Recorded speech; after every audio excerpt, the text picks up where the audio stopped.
যুদ্ধের ময়দানে গর্জে উঠেছে ইরানের ক্ষেপণাস্ত্র। রাতের অন্ধকার ভেদ করে তেল আবিবের দিকে ছুটে গেছে একের পর এক মিসাইল। একটাই শপথ নিয়ে দখলদার অন্যায়কারীদের উপযুক্ত শাস্তি নিশ্চিত করা।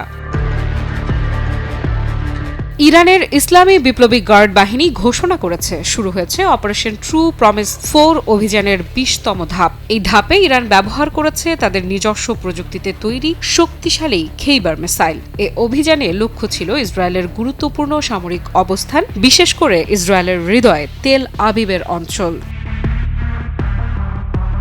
আইআরজিসির গণসংযোগ বিভাগ জানিয়েছে এটি ছিল একটি সমন্বিত হামলা, অর্থাৎ একই সঙ্গে আকাশে পাঠানো হয়েছে ড্রোন এবং দূরপাল্লার ব্যালিস্টিক মিসাইল। তাদের দাবি, নিখুঁত এবং পরিকল্পিত এই হামলা শতভাগ সফল।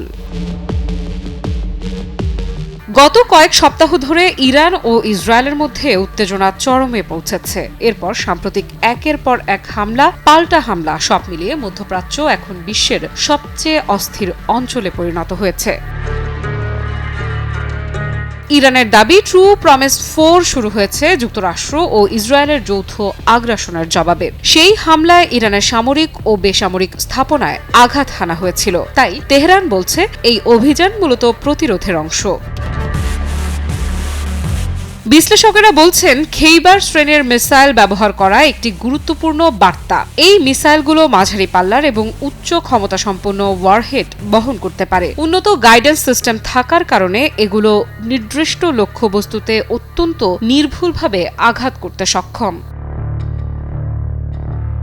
আইআরজিসির দাবি, তাদের কিছু মিসাইল শত্রুর বহুস্তর প্রতিরক্ষা ব্যবস্থাও ভেদ করে লক্ষ্যবস্তুতে পৌঁছেছে। এর ফলে ইসরায়েলের বিভিন্ন স্থানে সাইরেন বেজে ওঠে এবং মানুষকে আশ্রয় কেন্দ্রে ছুটতে দেখা যায়। বিকাশ পেমেন্টে 10,000 টাকার বেশি অফার। শপিং চলছে তো।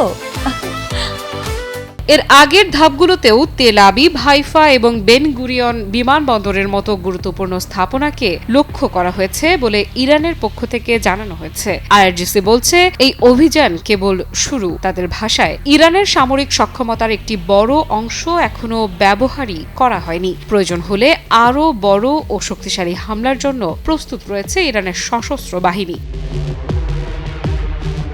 মধ্যপ্রাচ্যের সামরিক বিশ্লেষকদের মতে, ট্রু প্রমিস সিরিজের অপারেশনগুলো ইতোমধ্যে আঞ্চলিক যুদ্ধের সমীকরণ বদলে দিয়েছে। কারণ এই প্রথমবারের মতো ইরান এত ধারাবাহিক ও সমন্বিত দূরপাল্লার হামলা চালাচ্ছে। আফরিদা ইফরা, নিউজ 24।